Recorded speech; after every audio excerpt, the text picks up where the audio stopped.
എല്ലാവർക്കും നമസ്കാരം. Pinkies diaries എന്ന നമ്മുടെ യൂട്യൂബ് ചാനലിലേക്ക് എല്ലാവർക്കും സ്വാഗതം. ഞാനിന്ന് വന്നിരിക്കുന്നത് ഒരു ബാത്റൂം ക്ലീനിങ് റൊട്ടീനുമായിട്ടാണ്. അപ്പോൾ നമ്മളെല്ലാവരും വീട്ടിലെ ബാത്റൂമുകൾ വൃത്തിയാക്കാറുണ്ട്. അപ്പോൾ പലരും പല രീതിയിലായിരിക്കും ചെയ്യുന്നത്. ചിലവർ എല്ലാ ദിവസവും തന്നെ വീട് വൃത്തിയാക്കുമ്പോൾ ബാത്റൂം വൃത്തിയാക്കും. ചിലവർ 2-3 ദിവസം കൂടുമ്പോൾ, ചിലപ്പോൾ നന്നായിട്ട് ഡീപ്പ് ക്ലീനിങ് മാത്രം ചെയ്യുന്ന ആളുകളും ഉണ്ട്. അപ്പോൾ ഏറ്റവും നല്ല കാര്യം എന്ന് പറയുന്നത് ഡെയിലി ബാത്റൂം വൃത്തിയാക്കുക. അതോടൊപ്പം തന്നെ മാസത്തിലോ അല്ലെങ്കിൽ 2-3 ആഴ്ച കൂടുമ്പോൾ ബാത്റൂം ഒന്ന് ഡീപ്പ് ക്ലീൻ ചെയ്യുക എന്നുള്ളതാണ്.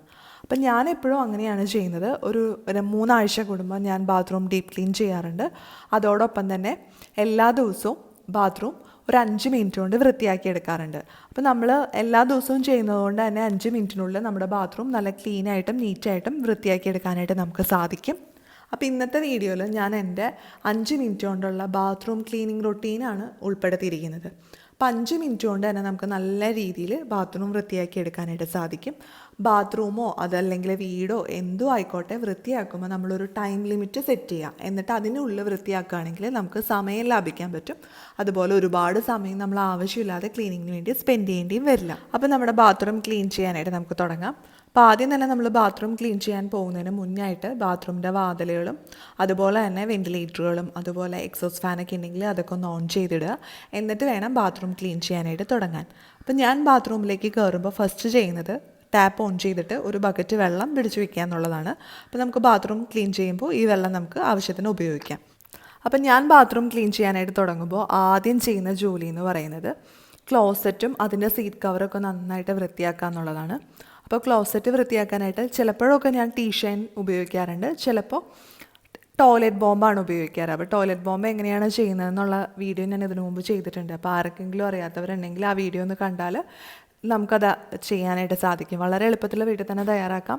അപ്പോൾ അത് നമ്മൾ ഫ്ലഷിലൊക്കെ ഇട്ട് കൊടുക്കുകയാണെങ്കിൽ ഫ്ലഷ് ചെയ്യുമ്പോൾ ഓട്ടോമാറ്റിക്കായിട്ട് നമ്മുടെ ക്ലോസറ്റും വൃത്തിയാവും.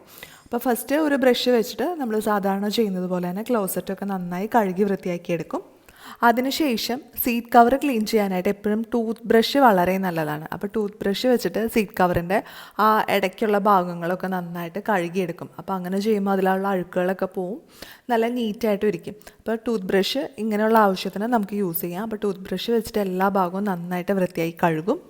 അതിനുശേഷം ഞാൻ നമ്മുടെ ഫ്ലഷ് ടാങ്ക് ഉണ്ടല്ലോ, ഫ്ലഷ് ടാങ്കിൻ്റെ ഭാഗവും ഒന്ന് ക്ലീൻ ചെയ്തെടുക്കും. അപ്പോൾ സീറ്റ് കവറും ഫ്ലഷ് ടാങ്കും ക്ലീൻ ചെയ്യാനായിട്ട് ഞാനൊരു പഴയ സ്ക്രബ്ബ് വെച്ചിട്ടാണ് ചെയ്യുന്നത്. പ്ലാസ്റ്റിക്കിൻ്റെ മോഡലിലൊരു സ്ക്രബ് ഉണ്ടല്ലോ ഇതുപോലത്തെ. അപ്പോൾ ഈ സ്ക്രബ്ബ് വെച്ചിട്ടാണ് ഞാൻ ക്ലീൻ ചെയ്യുന്നത്. അപ്പോൾ ഇതൊക്കെ ക്ലീൻ ചെയ്യാനായിട്ട് ഞാൻ ഹോം മെയ്ഡ് ആയിട്ടുള്ള സൊല്യൂഷനാണ് ഉപയോഗിക്കുന്നത്.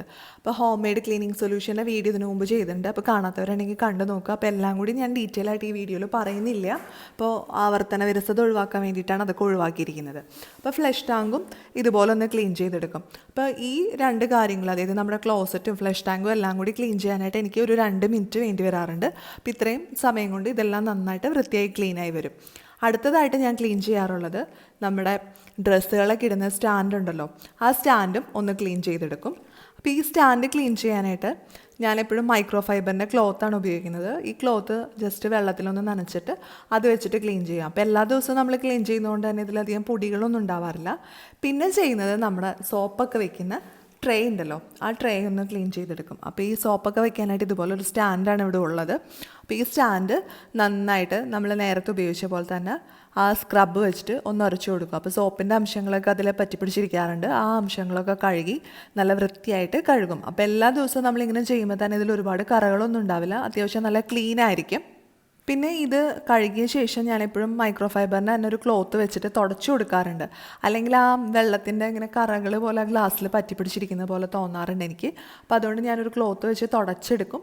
എന്നിട്ടാണ് നമ്മുടെ സോപ്പൊക്കെ തിരിച്ച് വെക്കാറ്. അപ്പം ഇങ്ങനെ ചെയ്യണമെന്ന് നിർബന്ധമൊന്നുമില്ല കേട്ടോ. എൻ്റെ ആ ഒരു താല്പര്യത്തിനനുസരിച്ച് ഞാൻ അങ്ങനെ ചെയ്യുന്നേ ഉള്ളൂ.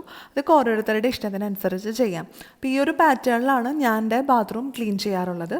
അതിനുശേഷം നമ്മുടെ ടാപ്പുകൾ, ഷവർ അതൊക്കെ ഒന്ന് ക്ലീൻ ചെയ്തെടുക്കും. അപ്പോൾ ഇതിനൊക്കെ വെറും സെക്കൻഡുകൾ മാത്രം മതി. സെക്കൻഡുകൾ കൊണ്ട് തന്നെ നമ്മുടെ ടാപ്പും ഷവറും ഒക്കെ നമുക്ക് ക്ലീൻ ചെയ്തെടുക്കാനായിട്ട് സാധിക്കും.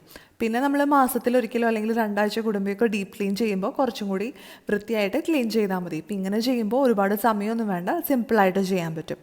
ഇനി ലാസ്റ്റ് ചെയ്യുന്ന കാര്യം എന്ന് പറയുന്നത് നമ്മുടെ ഫ്ലോറ് വൃത്തിയാക്കുക എന്നുള്ളതാണ്.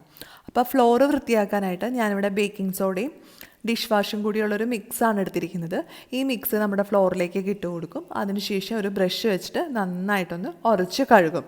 അപ്പം ഞാൻ ഈ ഉപയോഗിക്കുന്ന ബ്രഷ് അത്യാവശ്യം നല്ല വലിപ്പമുള്ള ബ്രഷാണ്. അപ്പോൾ നമുക്ക് നിന്നുകൊണ്ട് തന്നെ ഇത് ഉരച്ച് കഴുകാം. കുമ്പിട്ട് നിന്ന് ചെയ്യേണ്ട കാര്യമൊന്നുമില്ല. അപ്പോൾ ചില ചെറിയ ബ്രഷുകളൊക്കെ ഉണ്ടെങ്കിൽ അപ്പോൾ കുമ്പിട്ട് നിന്ന് ചെയ്യാനുള്ളവർക്കൊക്കെ ബുദ്ധിമുട്ടായിരിക്കും. അപ്പോൾ ഇങ്ങനത്തെ വലിപ്പമുള്ള ബ്രഷ് വാങ്ങുകയാണെങ്കിൽ നമുക്ക് ബാത്റൂം ക്ലീൻ ചെയ്യാനായിട്ട് കുറച്ചും കൂടി ഈസി ആയിരിക്കും. പിന്നെ ഇങ്ങനത്തെ ബ്രഷ് മേടിക്കുമ്പോൾ ഒരു കാര്യം പ്രത്യേകം ശ്രദ്ധിക്കണം. കുറച്ച് ഹാർഡായിട്ടുള്ള ഭാഗം വരുന്ന രീതിയിൽ ഹാർഡായിട്ടുള്ള ബ്രഷായിരിക്കണം നമ്മൾ വാങ്ങേണ്ടത്. അപ്പോൾ നമ്മുടെ ബാത്റൂമിൻ്റെ ഫ്ലോറെല്ലാം നന്നായിട്ട് കഴുകിയ ശേഷം ബാത്റൂമിൻ്റെ വാൾ ടൈൽസും കൂടി ജസ്റ്റ് ഒന്ന് കഴുകിയെടുക്കാറുണ്ട്. ഒരുപാട് ആഴത്തിൽ ഉറച്ചൊന്നും കഴുകാറില്ല, ജസ്റ്റ് ഒന്ന് കഴുകിയെടുക്കും. അതിനുശേഷം വാഷ് ബേസിൻ കഴുകാറുണ്ട്. അപ്പോൾ വാഷ് ബേസിൻ കഴുകാനായിട്ട് നമുക്ക് വേണമെങ്കിൽ നമ്മുടെ ഹാൻഡ് വാഷ് യൂസ് ചെയ്യാം. അതും അല്ലെങ്കിൽ നമ്മൾക്ക് വീട്ടിൽ തന്നെ തയ്യാറാക്കുന്ന ക്ലീനിങ് സൊല്യൂഷൻസ്, അതായത് വിനെഗറും വെള്ളവും ബേക്കിംഗ് സോഡയൊക്കെ കൂടി മിക്സ് ചെയ്തിട്ട് അത് വെച്ച് ക്ലീൻ ചെയ്യുകയാണെങ്കിലും വളരെ നല്ലതാണ്. കുറച്ച് ഡിഷ് വാഷും കൂടി ചേർക്കണേ. അപ്പോൾ വളരെ നന്നായിട്ട് നമുക്ക് വാഷ് ബേസിനൊക്കെ ക്ലീൻ ചെയ്തെടുക്കാനായിട്ട് സാധിക്കും.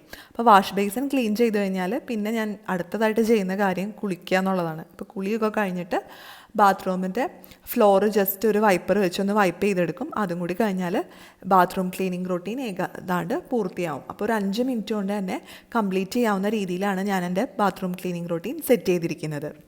അപ്പം നിങ്ങൾക്ക് എല്ലാവർക്കും ഇന്നത്തെ ഈ വീഡിയോ യൂസ്ഫുൾ ആയിട്ടുണ്ടാവുമെന്ന് പ്രതീക്ഷിക്കുന്നു. ഞാൻ എൻ്റെ ബാത്റൂം ക്ലീൻ ചെയ്യുന്ന ഒരു മോഡലാണ് കാണിച്ചിരിക്കുന്നത്. നിങ്ങൾ വേറെ എന്തെങ്കിലും രീതിയിലൊക്കെയാണ് ചെയ്യുന്നതെങ്കിൽ അതൊന്ന് നമ്മുടെ കമൻറ്റ് ബോക്സിൽ പറയാം. അപ്പോൾ എനിക്ക് മറ്റുള്ളവർക്കൊക്കെ അതൊരു യൂസ്ഫുൾ ആയിരിക്കും. പിന്നെ ഈ വീഡിയോ നിങ്ങൾക്ക് ഇഷ്ടപ്പെടുവാണെങ്കിൽ ലൈക്ക് ചെയ്യാനും ഷെയർ ചെയ്യാനും മറക്കരുത്. അതുപോലെ നിങ്ങൾ ഈ ചാനൽ ആദ്യമായിട്ടാണ് കാണുന്നതെങ്കിൽ നമ്മുടെ വീഡിയോൻ്റെ താഴെ റെഡ് കളറിൽ സബ്സ്ക്രൈബ് ബട്ടൺ ഉണ്ട്, അതൊന്ന് പ്രസ് ചെയ്യണം. അത് പ്രസ് ചെയ്യുമ്പോൾ അതിനോടൊപ്പം ഒരു ബെല്ലൈക്കണും വരും. അതും കൂടി പ്രസ് ചെയ്യുകയാണെങ്കിൽ ഞാൻ പുതിയ വീഡിയോസൊക്കെ ഇടുമ്പോൾ നിങ്ങൾക്ക് നോട്ടിഫിക്കേഷൻ കിട്ടും. ഇനി നമുക്ക് പുതിയൊരു വീഡിയോ ആയിട്ട് വീണ്ടും കാണാം.